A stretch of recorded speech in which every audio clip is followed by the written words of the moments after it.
Welcome to Bodies, Borders and Breakthroughs, your podcast for a deep dive into the minds shaping global health professions education.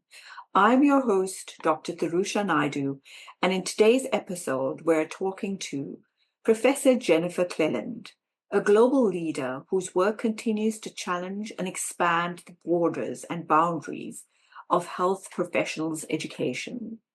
Her work crosses boundaries in numerous ways across fields: health economics, medical statistics, language, linguistics and business, methodologies, big data sets, and qualitative research, institutions, governments, and universities, as well as countries, the United Kingdom and Singapore. It was always kind of like a wanderlust of moving across borders really early that was planted in you. And then, but then you made the big move from, and I don't know, maybe it wasn't such a big move for you, but it really does sound that way from the outside, from the UK, Europe to then Singapore. What was that like? How did it happen? And what was the experience of crossing those physical and cultural boundaries and borders, both kind of personally, maybe in relation to your work, but then to the actual work itself? Well, how did it happen was your first question. And Yes. how it happened, how it happened was I had been very comfortable at the University of Aberdeen for 20 years. And the reason I'd stayed so long is because as I changed, my job changed. It was really great in that respect. So I started as, very junior honorary clinical lecturer, and over time evolved into, being a full-time prof, having an endowed chair, having lots of time protected by research. So yeah, as I needed a change, I was able to get a change and still stay at Aberdeen. So that was ideal. And also, of course, I have a family. So my husband worked there and he was happy working there. We had family there, his family. So everything was working very well. But there came a point, probably about 2017, 2018, that I realized that my very best collaborators, the people I loved working with, were nearer retirement age than I was. And I thought, I'm not sure I want to be the last woman standing here. I think this is probably the time to have a change. And it was a range because there were people that I really, really liked working with. But there was also a personal level. I could stay here till I retire, but then I would have been working in the same place really for most of my life. And that just seems a bit unadventurous. But it sounds like the motivation and the inspiration was more than practical. But at the same time, it also sounded like as an academic, you had to be, whilst working in your space, you had to be thinking out of your space as well. You had to be thinking across, thinking innovatively to be able to know where to go and evaluate what a move would be. So whilst crossing that border, there had to be quite careful planning as to what would make sense. What can you say about that? That whilst you have to cross borders and you have to transgress move from where you're at to where you're going, even then you have to live in two spaces. But COVID-19 was actually very useful for me because that sounds dreadful. It was Singapore is a very small country, and I have to say, COVID, it was very claustrophobic. But that we were not unique in that experience. But everybody shifted to remote working, so I just continued all my collaborations just remotely. And now we're all still in that way of working, so I can continue my international collaborations with Zoom and Teams. And okay, sometimes it means horribly early calls and sometimes horribly late calls, but it works. So actually that whole shift in working really helped me be active and link in with my international collaborators. So moving didn't make any difference. So I hadn't thought of that as an aspect of how we cross borders. But it's obviously because most of us have had the experience, whereas the world seems to have closed on a very personal level.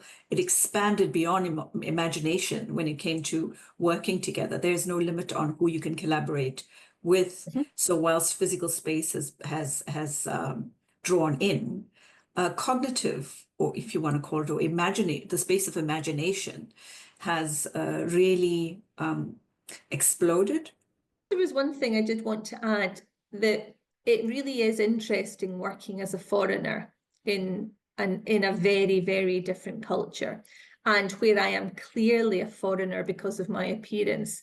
Mm-hmm. And it's given me much, much more insight into difference and experiencing difference. Whereas I think before I knew about difference theoretically or kind of in an abstract way, I very much know about it on the ground now, and I experience the kind of microaggressions that we read about in our literature that are usually associated with people from other races and other cultures. Because, you know, my skin might be white, but I'm the outsider here. So it just fascinates me, the fact that, you know, things are different in different contexts, and that kind of the whole, we can't globalize some things, but we can globalize the principles, which is where we come back to theory. And that's an important point, because especially coming from your experience, because you're one of the few, if I can't think of any others just offhand, but one of the few people that have moved from west to east. I don't know of anyone else, and I'd love to meet that person. So that's a very insightful comment. I've moved from south to north, and I don't think I have the experience of microaggressions, but I do know what you mean. And it's very fascinating. But if you had to think about innovation and the way you think about innovation, what would you say was your particular brand of innovation that allowed you to win that prize? If we were to ask my own view, then Mm-hmm. I think there is something about, I have had a common stream in my research, which is really about the medical workforce. So that's where, you know, increasing diversity, workforce planning, and so on. I mean, obviously I do other things depending on projects I'm supervising, but that's my kind of my golden thread. But I think within that, more than many people, I have gone out and I've found other ways of doing things. I've found other collaborators. I've brought in, as you said right at the beginning, there's statistics, there's health economics, there's linguistics, there's this, there's that, there's the next thing. And I think it's partly because I like people and I like hearing about how other disciplines do things. So the linguist, for example, I met through a colleague who I was on a course. And when the linguists are explaining to me how they do things with language and how they interpret documents and interviews, I was like, oh, wow, that's really interesting. We don't do that. So here, if I've got some data, can you do your magic? Can we work together in this? So I think it's having an appreciation for how other the approaches and ways of thinking of other disciplines. And then somehow managing to bring those into our field in a way that's acceptable, because every field has its own kind of culture and what's acceptable, what's not acceptable. So being able to bring new things in a way that allows them to slot into the mainstream, and hopefully people take up on them. I mean, I do see more discrete choice experiments coming up in, for example, submitted papers now. I have seen bits and pieces of people trying to bring in linguistic approaches, for example. I mean, there's other things as well. It takes time for a field to change, but if you don't introduce new things to a field, then it'll just stagnate. And it sounds like most of the way in which you, besides the fact that it takes courage and imagination, if I want to distill what you say, it takes courage, imagination, creativity to bring in innovation, and also sort of kind of, I want to say, methodological humility, where you see what others can do and bring that in. It takes all Yeah. those elements to break through barriers. And sometimes it sounds like breaking through barriers means just going around them and understanding that the current barrier is temporary. Yeah, and needs gently challenged. You can only ever nudge, really. You can, if you kind of run at something like a bull in a china shop, people close ranks. Sorry, there was about 15 metaphors there, but never mind. Whereas if you kind of nudge and go, hey, did you know there's this way of doing things? It could be quite useful. That's kind of the level I think I try to introduce things at. But I think a lot of it is just driven by curiosity. You said methodological humility. I think it's just maybe that's what it is, but it's also not. It's also just being curious and thinking, oh, how do they do that? And that's interesting. So yeah, just being open-minded, maybe. It sounds also like it might involve quite a skill with relationships, working across different disciplines. And we know academics can be quite protective of their spaces and their methods. And this is across all fields, no matter whether it's the sciences or the humanities or the arts. They're quite protective of it and probably reluctant to trust other people or people from other disciplines with their methods. So it sounds like you, in transgressing, in moving out, you do have to have good relational skills. I think so. And you have to build those relationships and find the commonality. So it doesn't, it's not always easy. When I started working with the health economists, for example, they do think very differently from me. And I do remember them very kind of, sniffily saying, oh, but the kind of research you're talking about, Jennifer, is very applied. And we like to do theoretical stuff. And I'm thinking, well, it's applied and it's useful because I'm quite pragmatic. And, who reads your highly theoretical stuff? Clearly, I didn't say that. But I had to try and find something that would appeal to them, that gave them both material that they could use for theoretical things, and we could do something that was quite pragmatic that could help with workforce planning, career decision making, and so on. And we did eventually find a topic, an area, and a person that was willing to work on it. But in saying that, they're health economists. So we also had to find the funding to work with them. They don't really, there's no such thing as a free lunch with an economist, as far as I can see. So, that it took a while to build up those particular relationships, but I think it did help in Aberdeen. In the medical school was very diverse. We had we had a very thriving health economics department. We had a big medical statistics, we had public health, we had epidemiology, we had everything you would think of. And we were all the so-called dry research was all in the same building. The wet research, the lab people were in another building. And to be blunt, that was the big division. They were like another species. Whereas all the dry people, we would meet each other in the kitchens and in the corridors, and maybe people had changed departments, so you used to work with people before. So that was actually that kind of just that general being in the same space and everybody knowing everybody to a certain extent what really helped. What kind of breakthrough methods would you like to see? If you talk about this synopsis of digital ethnography, maybe you want to start by telling what the book was about and then say a little bit more about what kind of breakthroughs you'd like to see in method or in research process. The digital ethnography paper was it was a paper in Advances in Health Sciences Education. But when we did the second edition, Steve and I did the second edition of Researching Medical Education, we tried to bring in more methodologies to try and move things away from just interviews, focus groups, and the ubiquitous survey. So I think I would like to see a lot more observation. I mean, interviews, you're always getting, just like this one, you're always getting somebody's edited version of themselves or their views of a topic. Whereas with observation, I think you can get a kind of truer sense of what's going on, particularly if you've hung around a particular environment for a decent amount of time. People forget you're there, or they forget why you're there. and you can actually get relatively raw data. So the kind of the in-person observations I would like to see more of. I would also like to see more use of digital data tools. So again, if we go back to COVID-19, I do remember lots and lots of work meetings where there was maybe 20 people on a call, and we were all saying one thing, or we were kind of doing that. We were giving the public face of whatever it was we were talking about.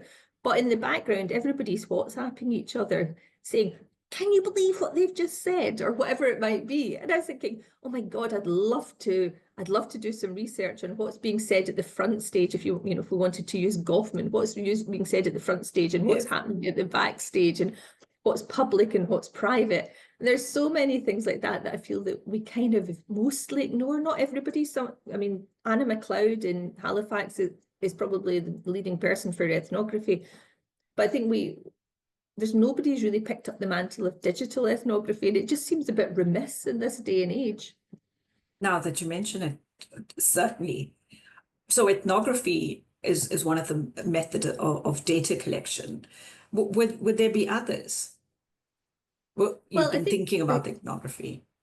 Yeah, I've been thinking about ethnography, but I think in terms of the if we wanted a quantitative example, one of the things that I've always, I like quantitative and qualitative work, probably because of my training. I've been trained in both. I've used both at various points in my training, in dissertations and so on.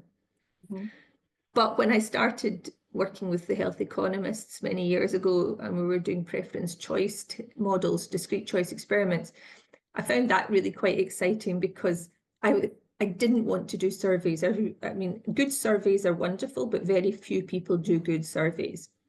But the discrete choice experiment, the thought that goes into the fact that it's forced choice. So instead of people ticking yes, highly desirable for 10 items, for example, the way things are designed is you can actually boil down to what is really important.